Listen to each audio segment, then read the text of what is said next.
woman. You know, on this first day of African American History Month, it is befitting that we would be celebrating a history that's 365 days a year, but also remembering an awesome woman in the memory of Senator Yvonne B. Miller. I'm reminded of a theologian who died some years ago, and by the name of Reverend Gardner C. Taylor. And oftentimes when I remember his reputation, along with inspirational words that he shared, I bring up a statement that was made about this person. And people would regularly say, everyone should have an opportunity to hear him at least once. And for those who never had the opportunity to hear or meet Dr. Miller, a similar sentiment is true. Every person should have had an opportunity to meet or hear her at least once, and especially the women in the House. Senator Miller was short in stature, but she carried a big, big stick. She had a booming voice and commanding presence that remind me of what was said about E.F. Hutton. You know what? When he speaks, people listen. My interaction with her over the years that she was here found her to be a woman of authenticity. She had a genuineness about her and a bracing spirit, and she was passionate about what she believed in. She illuminated, you know, just the environment wherever she walked, wherever she sat, and whenever she spoke. When I arrived at the General Assembly in 2009, she was one of the first women that not only welcomed me, but encouraged me.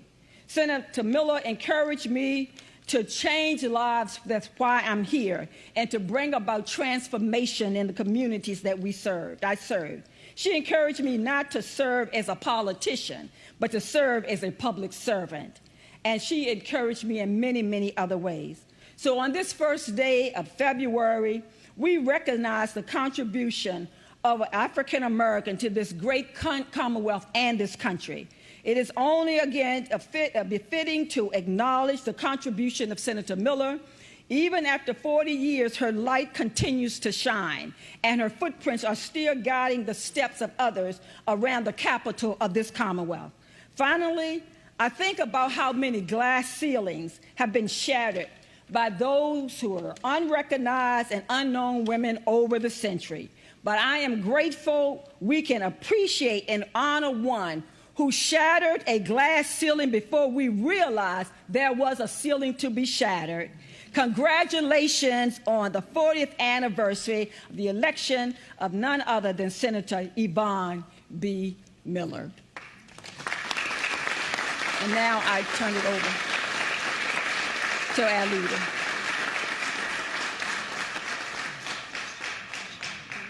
Delegate from Alexandria, Delegate Herring. Thank you, Mr. Speaker. Mr. Speaker and members of this chamber, it is an honor to join my colleagues to celebrate the 40th anniversary of Senator Yvonne Miller's election.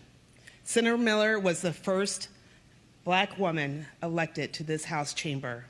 Think about this. The continuous legislative body existed for over 365 years before a Black woman entered this chamber. Some of us were in school when she was first elected. Some of us were not even born. Yeah.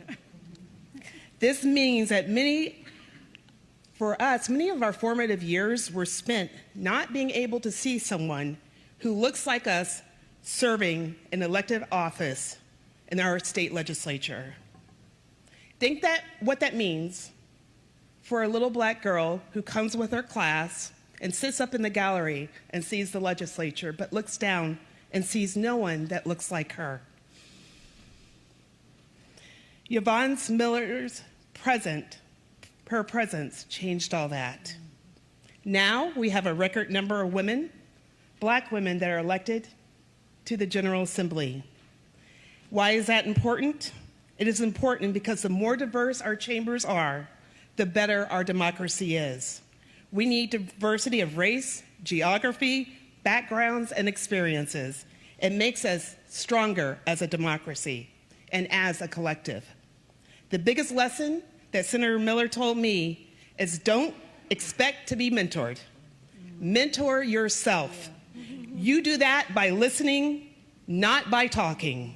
And if you talk, do so with the passion and the knowledge that your constituents deserve. Thank you, Senator Miller. Thank you for the lessons that you have taught us. Thank you, Mr. Speaker.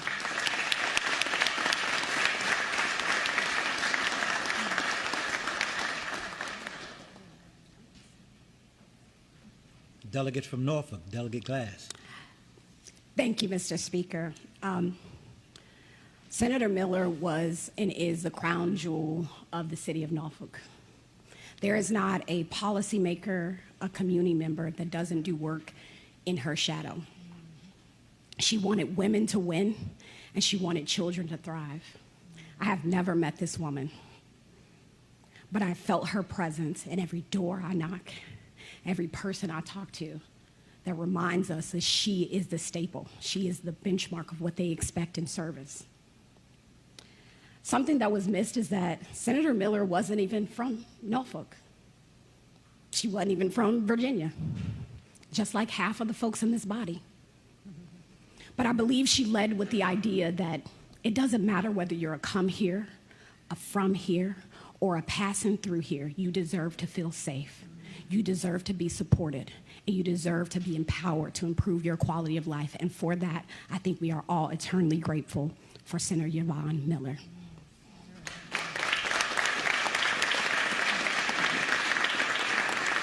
Delegate from Prince William, Delegate Munden King. Mr. Speaker, thank you so much for giving us the time to honor, as the delegate from Norfolk said, our crown jewel. I started in this building many, many years ago, and I feel so fortunate to have worked with her, to learn from her.